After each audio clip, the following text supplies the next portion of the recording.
Avalokiteshvara stood at the edge of Nirvana and turned back.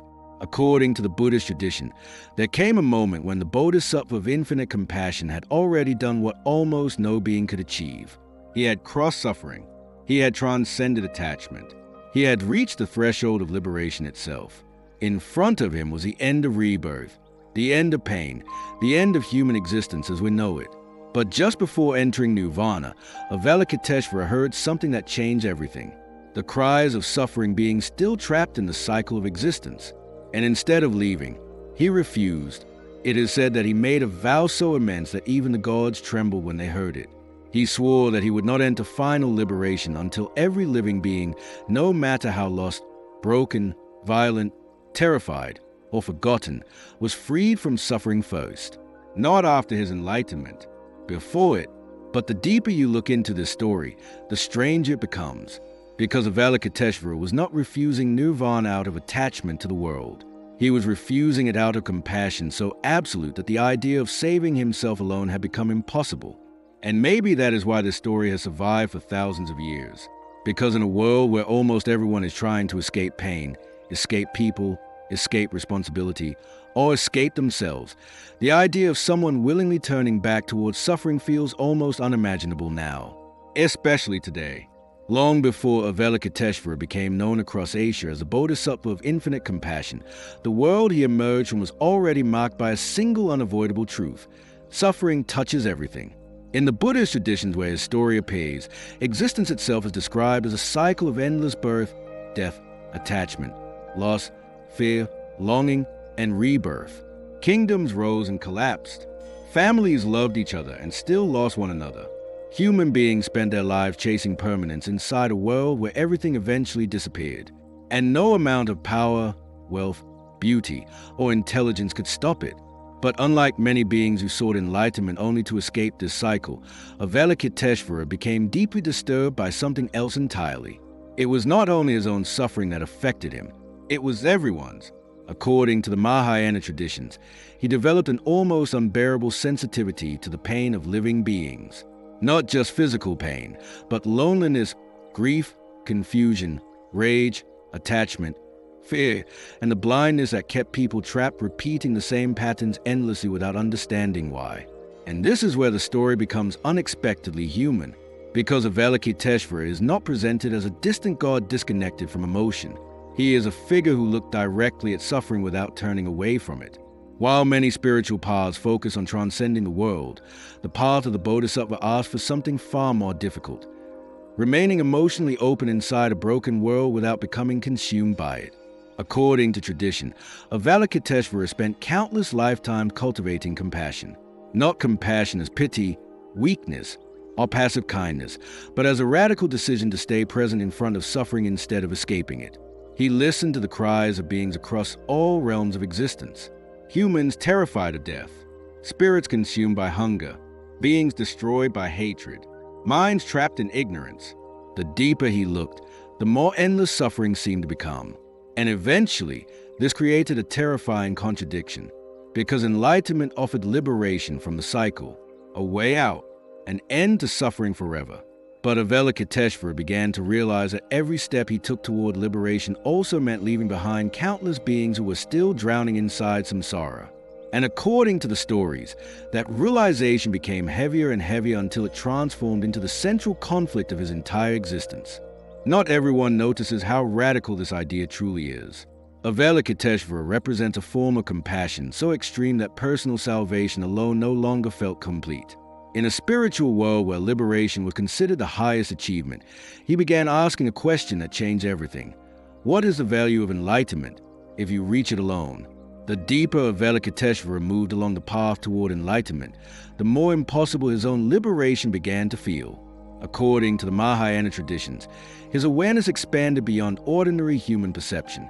He no longer saw suffering as isolated moments happening to separate individuals.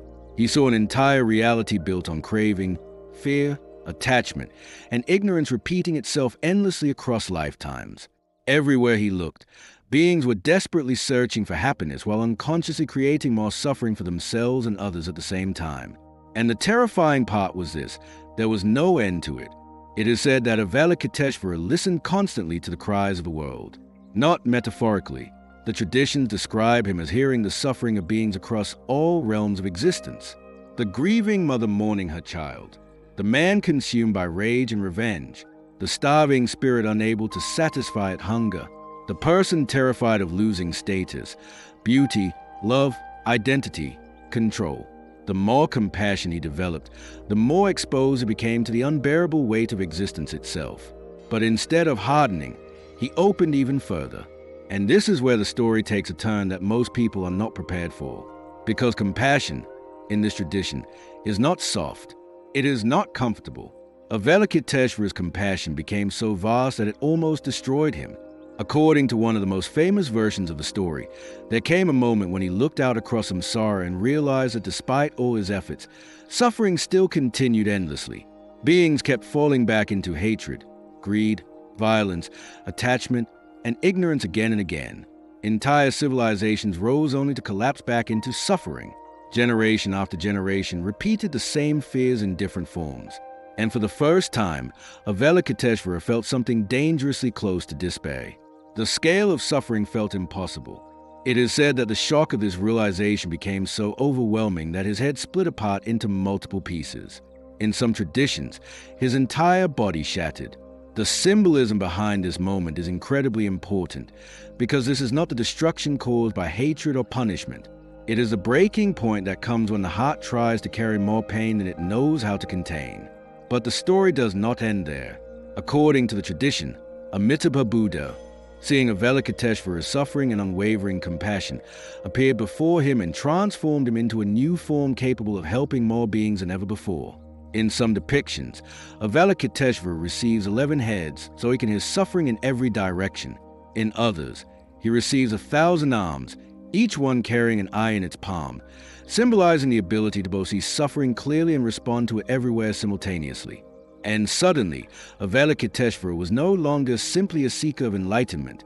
He had become something else entirely, a being who would continue returning to suffering voluntarily over and over again until no being was left behind.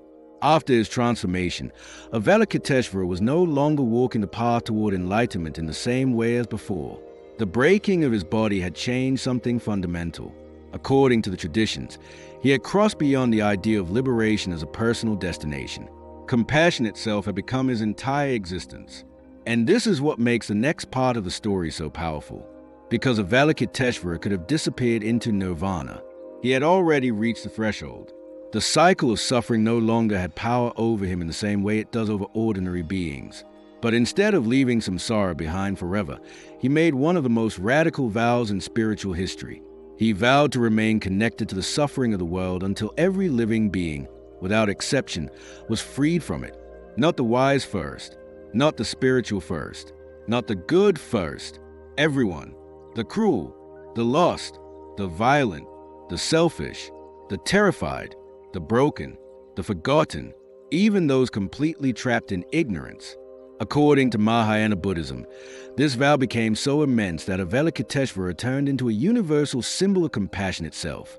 Not compassion as emotion, but compassion as action, compassion as endurance, compassion as a willingness to remain open-hearted inside a reality built around impermanence and pain. And this is where the emotional core of the story truly reveals itself. Because Avalokiteshvara is not powerful because he escaped suffering. He is powerful because he refused to abandon beings who were still trapped inside it.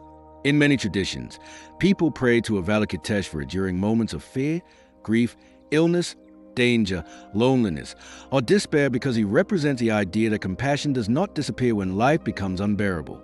According to the Lotus Sutra and later traditions, simply calling his name with sincerity was believed to bring protection and guidance in moments of suffering. Over centuries, his form spread across different cultures and evolved into different manifestations. In China, Avalokiteshvara gradually became associated with Guanyin, the compassionate figure who listens to the cries of the world. In Tibet, he became deeply connected with Shenrezig, one of the most beloved bodhisattvas in Tibetan Buddhism, and even linked symbolically to the Dalai Lama tradition itself. But beneath all these forms, symbols, names, and depictions, the essence remained the same. Avalokiteshvara became the embodiment of a terrifyingly difficult truth. Real compassion is not loving humanity when it is easy. It is refusing to close your heart, even after seeing how much suffering exists in the world. What happened after Avalokiteshvara's vow is one of the reasons his presence became so immense across the Buddhist world. Unlike many spiritual figures whose stories end once enlightenment is reached, Avalokiteshvara's story was understood as something still unfolding. According to Mahayana traditions, he did not disappear into transcendence. He remained active within samsara itself, continuously appearing in different forms, different worlds, and different lifetimes to guide beings out of suffering. And over time, something fascinating happened. Avalokiteshvara stopped being seen only as a figure from a distant spiritual story and became a living symbol woven directly into daily life across entire civilizations. His image appeared in temples, mountains, monasteries, homes, chants, paintings, statues, rituals, and prayers across India, Tibet, China, Japan, Nepal, Korea, Vietnam, and beyond. But despite the cultural differences, one idea remained constant everywhere. When suffering becomes unbearable, compassion is still possible. In Tibet, Avalokiteshvara became known as Shinrezik, the bodhisattva who watches the world with infinite compassion. According to Tibetan tradition, the famous mantra Om Mani Padmam became deeply connected to him, repeating across mountains, prayer wheels, caves, monasteries, and human lives for centuries. The mantra itself was believed not simply to praise compassion, but to cultivate it internally within the person repeating it. And perhaps one of the most important details is this: Avalokiteshvara's influence did not spread primarily through fear, power, conquest, or punishment. It spread because people emotionally recognized something inside the story. The idea that compassion might actually be stronger than violence, stronger than ego, stronger than despair. But the story also evolved in fascinating ways depending on the culture. In China, Avalokiteshvara gradually transformed into Guanyin, often represented in feminine form, associated with mercy, tenderness, healing, and maternal compassion. This transformation was not seen as a contradiction, but as an extension of the bodhisattva's ability to appear in whatever form beings needed most. The essence was never the appearance itself. The essence was compassionate presence. And maybe this is what allowed Avalokiteshvara's story to survive for so long while countless other stories disappeared. Because the world keeps changing, but suffering keeps changing forms rather than disappearing. Fear changes shape. Loneliness changes shape. Attachment changes shape. Human beings still search endlessly for peace while struggling against themselves internally, which means the vow of Avalokiteshvara never stopped being relevant. According to the traditions, the Bodhisattva continues listening even now, not as a distant supernatural judge watching humanity from above, but as a symbol of the possibility that compassion can still exist inside a fractured world. And maybe that idea is more radical today than it has ever been before. One of the reasons Avalokiteshvara became such a powerful figure across Buddhist traditions is because almost every part of his appearance carries symbolic meaning. Nothing about him is random. Every form, every object, every gesture reflects a deeper understanding of compassion, suffering, and human consciousness itself. And perhaps the most famous symbol of all is 1,000 arms. At first glance, the image almost feels impossible to understand. A being with countless arms extending outward in every direction, each hand carrying an eye in its palm. But according to the tradition, this form emerged after Avalokiteshvara realized that ordinary compassion was not enough to respond to the scale of suffering in existence. The 1,000 arms symbolize the endless capacity to help beings wherever suffering appears. But the eyes inside the hands are just as important. Because compassion without awareness can become blind, and awareness without compassion can become cold. Avalokiteshvara represents a union of both, seeing suffering clearly while still choosing to respond with compassion instead of indifference. Then there are the multiple heads. In some depictions, Avalokiteshvara is shown with 11 heads stacked upward in layers. According to the tradition, this symbolizes the ability to hear the cries of suffering beings in every direction simultaneously. But psychologically, the symbolism goes even deeper. It represents an expansion of consciousness beyond the narrow perspective of the ego. Avalokiteshvara is no longer limited to seeing reality only through personal pain, personal desire, or personal survival. His awareness is widened enough to hold the suffering of others without turning away from it. Even the lotus flower associated with him carries a deeper meaning than most people realize. In Buddhist symbolism, the lotus grows from mud yet remains unstained by it. Avalokiteshvara's connection to the lotus reflects the idea that compassion is not born from perfection or isolation from suffering, but from moving through suffering without allowing it to completely corrupt the heart. And then there's a mantra, Om Mani Padme Hum. For centuries, this mantra has echoed through mountains, temples, prayer wheels, caves, streets, and human lives. According to Tibetan Buddhist traditions, it is deeply connected to Avalokiteshvara and the cultivation of compassion itself. But what makes it powerful is not magical thinking or blind repetition. The mantra symbolizes transformation, the possibility that even ordinary human consciousness, filled with fear, attachment, anger, and confusion, can slowly evolve into wisdom and compassion through practice. But maybe the most important symbol is Avalokiteshvara's refusal to leave. Because beneath all the mythology, the arms, the eyes, the lotus flowers, and the sacred chants, Avalokiteshvara ultimately represents a single terrifying question. What happens when compassion becomes more important than self-preservation? And that may be why this figure continues to feel so emotionally powerful even now. Because deep down, most people understand how difficult it truly is to keep the heart open in a world that constantly teaches you to close it. Maybe that is why the story of Avalokiteshvara feels strangely uncomfortable in the modern world. Because today, almost everything teaches people the opposite of what he represents. Modern life constantly pushes the idea that survival means protecting yourself emotionally at all costs. Stay distracted, stay productive, stay desirable, stay ahead, build a stronger identity, build a better image, avoid pain, avoid vulnerability, avoid difficult people. Avoid silence. Avoid feeling too much. And after enough time, many people slowly begin confusing emotional numbness with strength. But Avalokiteshvara's story presents a completely different possibility. Not weakness, not passivity, not becoming emotionally consumed by everyone else's suffering, but the radical idea that remaining human in a fractured world may require keeping compassion alive even when cynicism feels easier. And that becomes terrifyingly relevant today. Because modern suffering often does not look like ancient suffering anymore. Many people are not running from war, famine, or physical survival every day. Instead, suffering has become psychological, emotional, and existential. Anxiety that never fully turns off. Constant comparison through social media. Loneliness surrounded by people. The feeling of being emotionally exhausted while pretending to function normally. Relationships built around validation instead of connection. A generation overstimulated by information but deeply disconnected from meaning. And over time, many people adapt by closing themselves emotionally, not because they are evil, because they are tired. That is why Avalokiteshvara's vow feels almost impossible from a modern perspective. The idea of staying emotionally open inside a world full of suffering sounds dangerous now. Most people believe that caring too much will destroy them. And honestly, sometimes it can feel that way. But the deeper meaning of Avalokiteshvara is not sacrifice yourself until nothing remains. It is something much more subtle. He represents the transformation of compassion from emotion into conscious presence, the ability to see suffering clearly without becoming hatred, without becoming numb, without becoming indifferent. And maybe that is one of the biggest struggles of modern life.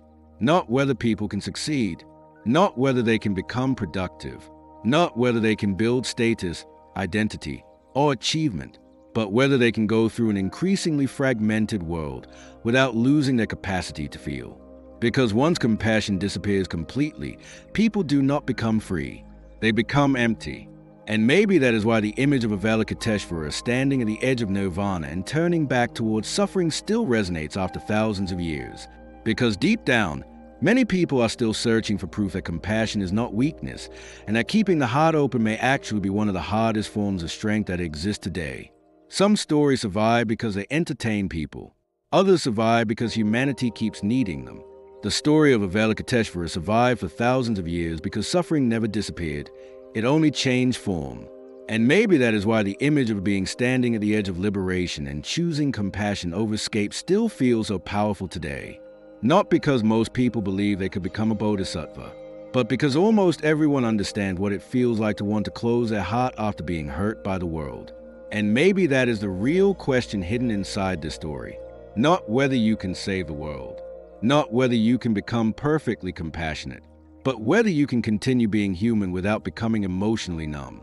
Because according to the tradition, Avalokiteshvara did not become extraordinary by avoiding suffering. He became extraordinary because he refused to let suffering transform him into indifference. And in a world increasingly built around distraction, ego, overstimulation, isolation, and emotional exhaustion, that may be one of the most revolutionary ideas of all. If this story resonated with you, subscribe for more ancient stories that still reflect the modern world. And tell me in the comments, do you think compassion is becoming harder to maintain in modern life or more necessary than ever?